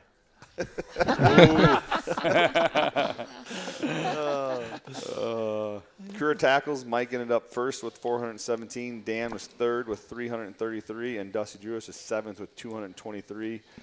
Career pass completions, Chris Kuehl third with 67. career rushing yards. Brady Roomsen was third with 2,733 yards. Career passing was Chris Kuehl fifth with 1,031. So quite a few records. That is pretty impressive, for, like I said, we didn't throw. It's pretty cool that you get that many yards. I didn't realize you did. Came out of like 3 plays a year. Yeah. Long ones. That's right. Yeah, 90-yarders. Yeah, there was a lot. I can just think, think back to so many plays just in those 2 playoff games, but you forget how well you guys played throughout the season. And I until Curtis said that, I had no idea we played that many ranked teams. That's impressive. Yeah. We stepped up. We were number 1, but we stepped up and proved it throughout the year playing all those ranked teams too. Yeah. There were a lot of college football players that year throughout our district. There was. I mean, that Hogeveen from Hogeveen center, was a really good player. Yeah. And they had some big dudes a on Sioux Center too, man. I mean, there were some good players. Yeah, it was really impressive. Yeah, as we Curtis, before we quit, I want to make one comment. Yeah. It'll that's if you were done. No, go ahead. Yeah. I got a neat card this past week. I want to do a shout out to Elmer Menage. Elmer's an old Central Lion guy. Played football in the 50s, mid 50s. He was a great player, and he's commenting how he's thoroughly enjoying our podcast, number 1. But number 2, and I've had other people tell me this, and this is part of the reason that I think the guys wanted to do this is generate memories, not just of the specific seasons we're playing or we're talking about each night, but your seasons, the ones that we're not necessarily talking about, and it's happening. I've had dozens of people literally tell me that, how cool it is. And one thing I'd like to say, Elmer gave me some descriptions of playing on his teams back then, and that's the old Central Lion teams. And we talked about this a little bit today, and I've visited many times with some of the parents of the GLR kids that played football for George. You go back, I tell you what, when you put 2 programs like this together, like we have now for 31 or so years, and you bring these people together, these kids together, you got some tough football players. The only reason George struggled in their last years of playing football wasn't because of tough kids or lack of tough kids. It's just simply they had a lack of numbers, and that was purely it. And I've talked to many of the dads of a lot of the players I've had the privilege to coach. And the Central Lion history goes back just very deep and very rich. So when you put these 2 together and you get what we get, I was talking to the VanderZees up here about the parents, Chris and John. We've been, as coaches, our cumulative time together, especially Toby and I, but Curtis, you've been at it a long time now too. We have had the privilege of coaching some really, really good kids. And this senior bunch, this team is just an example. So hopefully everybody's out there, not just in attendance tonight, but hopefully people are out there reminiscing with the memories that you had from your seasons. But I'm here to tell you, parents, and I think every former player in here will agree, our best times were in practice. We have a blast in practice. You get past Hell Week, that's just what it indicates it is. We have a lot of fun playing football on that practice field every day. And of course, wins on Friday night culminates everything. But there's just very, very, very, very few days in all my years of coaching where I did not totally look forward to going to practice every day. And that's the gospel truth. So thank you to the parents and both schools for bringing what we got. You guys get to play college football, and you get to play at a very high level. There's just something special about high school football, isn't there? Yeah, Friday night lights, especially. It's the purest form of football. Purest. And there's an innocence about it. And honestly, this season, because of all the COVID stuff and the thankfulness for playing our games, personally, I took special notice of that. And then you get into some wild, great finished games and great season and all that. Yeah, there's an innocence about Friday Night Lights that's incredible. Yeah. Whenever I think about our team, I think about the year prior too. And I think this is kind of the turning point for our team. It was the Lamar's game. I think we lost like 7-6. our junior year? 13-7. Really? Yeah. Yeah, I think so. Yeah, I'm pretty sure that was Okay. it. Yeah. Come on. I thought we I know numbers. we got so much better that game, and then after that game, I mean, we lost 2 games in 2 years. Both to Emmetsburg. Yep. Yeah. Yeah. 7-6 and Yeah, close ones came right down to the wire. Both of those were the thing about you guys will probably do the 2001 year. When we lost to Emmetsburg that year, both those touchdowns scored that game were off fumbles. yeah. Caused them Was both. it? Right. Yep. One I stripped, And one you did. and then one I punched out and scooped and scored. Oh yeah, that's right. That's right. Yeah. All off turnovers. That was a wild one. And the next year we came into kind of an offensive run through. Yeah. Right. Yeah. It was wild. Yeah, it was. So regenerate those memories, everybody, because they're pretty special. Yeah, and as we do this podcast, we're learning every week. I enjoy it, researching. I was in college during this time, so I had to go back and relive it myself. I was at the Emmetsburg game, but it's been fun. It's been a lot of good memories, a lot of watching tape throughout the week of old games. Again, a shout out to the people listening. If you guys have anything that you bring up or teams that you want to get covered, you can email us at clglrfb@gmail.com. You can also reach us on Twitter and message us. Maybe about, if you think your senior year should be covered, let us know. Next week we're going to cover the 1991 season, the second year of our sharing agreement. Another team that was a runner-up. That podcast we're going to move to Friday night. Coach Lorenzen has a track meet on Thursday, and so we're going to move that to Friday night. Looking forward to that. That's going to be a fun time with those guys. A lot of good athletes again on that team. And so, again, appreciate you guys coming down. I know big drives for a lot of you guys to make the trip up here, but we appreciate it, especially from a lot of us from around here. Man, it's been crazy seeing you guys. I mean, if this is what it takes to be able to see you guys, I'm glad they did it because it's been. yeah. I run into. I see Dan a lot, run into Chris, but I don't ever see Mike and Rick. I never see you guys, so it's great. It's been happening the last 3 weeks. It just reminds me how blessed I was to be able to have so many good kids. The hundreds of kids we got to work with, right, Dewey, over the years, and Terry and Keith. We've been and very we just fortunate. know. Yeah. I think it might be story time for some coaches here. Oh, I got some coaches stories if we got some time. Be careful, coaches got stories too. I tell you what, I wasn't around, so let them roll, boys. Let's go. I'll say this: I'm growing a little older, and I think I'm losing my memory until I start doing these things. And oh, baby, I got them. Crystal clear. No, Coach Postma was in hog heaven every time we played Lamar's. Yes, I was. And you tell them why. Oh, yeah. You can tell 'em. He'd basically say that those guys don't think anything of you. They've got a McDonald's. They've got a Hardee's. They think they're better than you. They got Bob's Drive-In. Automatic. They got Bob's Drive. They got the big It's dog. the ice cream capital of the world. That was my favorite. How are you gonna motivational beat 'em? speech. Yeah. And all I did, I think, was make everybody so damn hungry they want to go kick their ass and get it over with so we could go eat at those places. I don't know. But it worked. I don't think I ever wanted to punch a coach in the face more than you. Our junior year versus Lamar's, though. I was really tired, and I must have been showing it. And at halftime, you came up to me, and just as Postma could, he said, "Are you tired? Do we need to get someone else in for you?" I remember that. I was always extra tough on the tight ends because they never practiced with the men. That's exactly what Oh, you're right. or they didn't practice with the men enough. No. Sorry, buddy. I'm really sorry. Don't spike my beer or nothing. He's clearly over it. Water under the bridge. Yeah, we had. Then to go on with that, all we had was Slade's Drive-In and the Bucksaw or the Shade Tree Drive. That's all we got. You know, they got McDonald's for heaven's sake. It worked. We did pretty well against the big city boys. I remember a time with Coach Lorenzen too.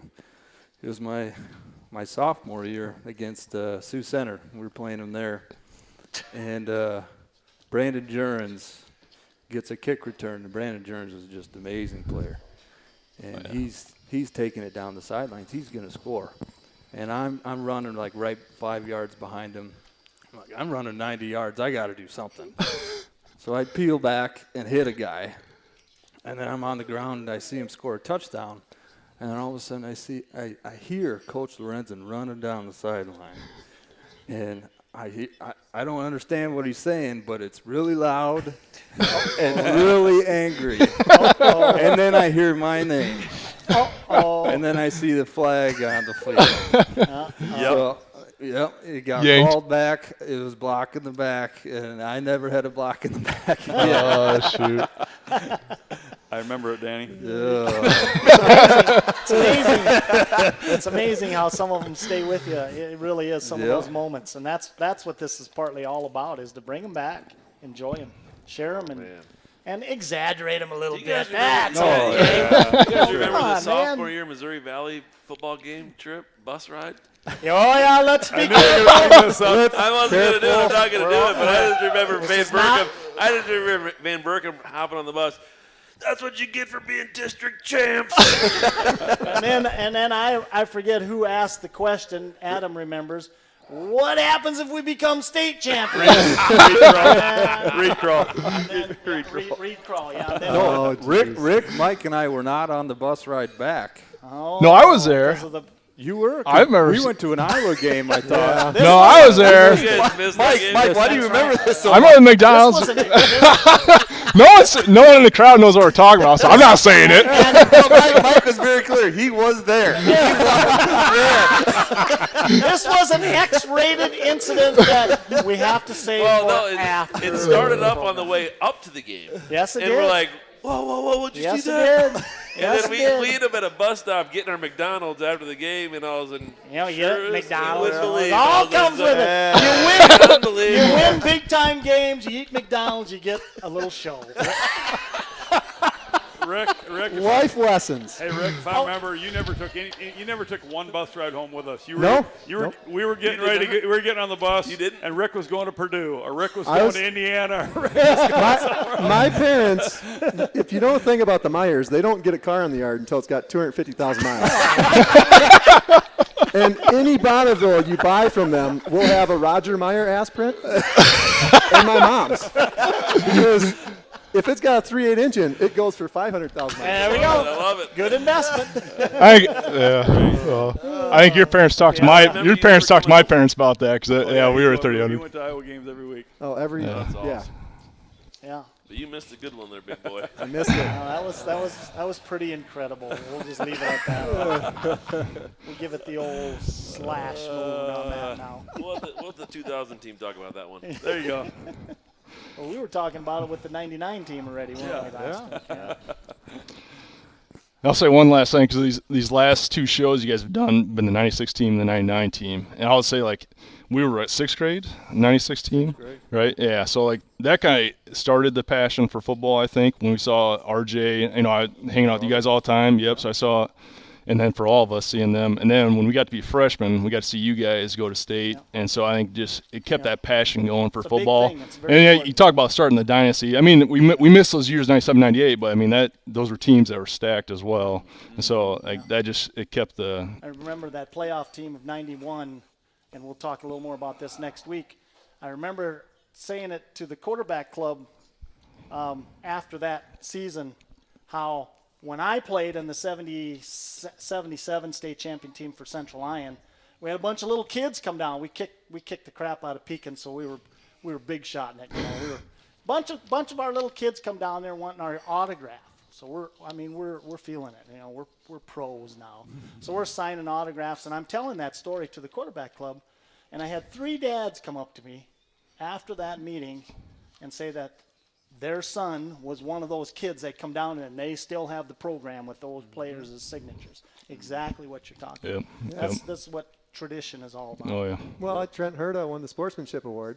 And Yeah, no one will ever incredible. know what he says to that Yeah, guy. I don't even know if his wife knows. Yeah, no. It's that guy, him, and God. Yeah. And the publicity that received, wasn't it incredible? I remember that, Yeah. yep. Yeah. You know, there's still a plaque in the commons at the high It's school. very debatable on what was actually What was said. said, yeah. We all know. We Well, the all kid didn't know. come up swinging. It must not have been too bad. We had Trent here last week. Why didn't we? Why We didn't should have. We should have nailed him on it. I didn't I know he's want listening to out put him in a corner and make him. No, I'm convinced it was cool. Oh, I I'm guarantee. convinced, Yeah, absolutely. Yeah, we got a plaque in the comments for it. Absolutely. Yeah. And the kid did not swing at him, so it couldn't have been bad. Right, Trent? You let me know on that one, Trent, okay? Well, I tell you what, there's not a day, like I said, and I talked to all the guys that are here on that. There's not a day goes by where they don't have the kids that are there now have to listen to me talk about you guys, and you know I quote this or I quote that, or I'm pointing at you guys' picture in my office, or you know I had something up on the board last year, and Chris called back and I was relating that to some of the kids, relaying some information to them too. But these guys are still. They're still big-time fans of the program too, and it's cool for our kids to see them be fans and know that it's still part of their lives. And these are Hall of Famers, by the way. Yeah. You know what's kind of cool with Huddle? We have we put it on our schedule every year, and it's called Big Games. And we go back and we have like 10 or 11 big games that were played. So 02, 99, 96, just throughout the years, and we keep those games going. And the kids go back and they watch those games. And every time we talk about, we watched this game or we watched that game, and we know what we're talking about. So our kids are very knowledgeable about the history, and so that's where the idea of this all came together too, because it's been fun, you know, again, reliving these dreams and understanding it, you know, and some of these are nightmares for some of us, but most of them are pretty good. You know, we were fortunate enough to play in situations like this, and I tell you what, to be thankful to be part of a program that is successful is what it is. So. Yep. No doubt about it. What about freshman football? Remember our freshman year? Well, I imagine you were undefeated. Close. Oh, no. No. I didn't play. We that's why. lost our first two You games. lost your quarterback. I didn't play that year. You didn't play freshman year? I had the torn the hamstring issue. Explains everything. Explains everything. That is it? We're done talking about it. Yep. Oh, yeah, Darren played quarterback, right? Yeah, Darren played quarterback. Yeah, we lost our first two games, and then we won the 7 after that. And it just so happens to be that I was fullback. You know, that third game on, I don't know if that had anything. Sunshine and fullbacks has something to do with that. There you go. But I don't think we had any stories about Coach Van Beek or Coach Van Berkem, maybe. You got any? I'm pretty sure Mike ain't gonna say one bad word. No, he ain't. So you're looking at him. Ball guys. I know. I'm pretty sure I made Coach Van Berkem very proud of me. I was team captain in whatever grade it would have been, and we won the toss, and I deferred because we always want the ball in the second half. Well, then they got the ball twice, and he's like, "You did what? you deferred?" And then Mike was captain the rest of the year. Mike's got it. He's good. He's good.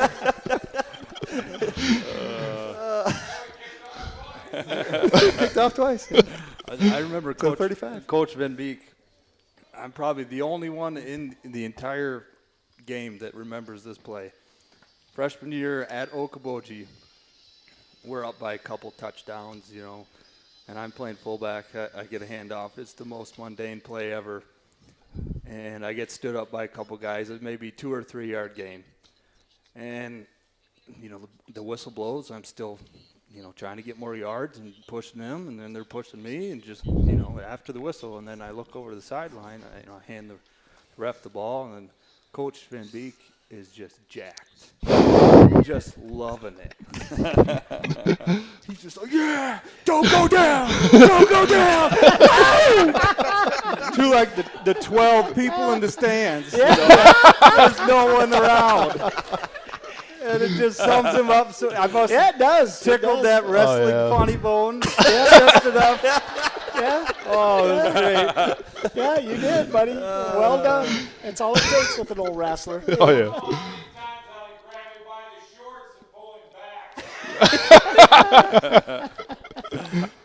There's a lot to be said about memories from those part of your careers too. Oh, isn't yeah. it? Oh, yeah. Yeah, you don't remember the scores or really anything much about the games, but just those little.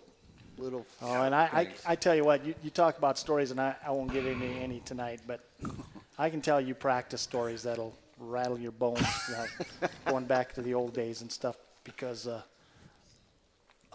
well, there was some of the stories I'd have to be careful about, but some of these young men deserved some of the things that I would tell you. But the practices to me, and those younger games when I coached the younger kids, you remember those memories just as much, and that's why those practices, everybody's out there playing football. They're playing football for Central Line, George Little Rock. They're playing against each other, and we're having a blast. We're having a blast, and you gotta love it. Absolutely. Well, Culture of winning. I mean, you expect to win the rest of your life in everything you do because Yep. you were part of something that's winning. And that's important. I'm glad you brought that up, Rick, because it's all about the life lessons. Football probably brings that out as probably more than anything, any sport. Good to hear you say that. Yeah, and just look at these guys. yeah. Well, guys, it's been fun. We're pushing about an hour and 45 minutes here. We're going to finish up. I'm going to lead off with one trivia question for next week for the 91 season. Obviously, 1990, we started our sharing agreement, but what was the first Central Line George Little Rock win, and who was it against? Okay. And so that's we're going to leave that in. I'll tell you the answer next week. Again, if you have questions, reach out to us. Anything that you want to add to the program, we're open. It's been fun. Again, I appreciate these guys driving down and the time thanks, guys. they've committed Yeah, to our. no problem. to Thanks our- for having us. Thank you. Yeah. Thanks. All right. Thanks, guys. Yep. We'll be back again soon, but in the meantime, please rate, review, and subscribe. Tell your friends about our podcast, as we are now available on YouTube, iTunes, Google Podcasts, and Spotify. And of course, follow us on social. We are at CLGLR Football on Twitter and Instagram. Or you can contact us by emailing clglrfb@gmail.com. Thanks for listening, and go Lions!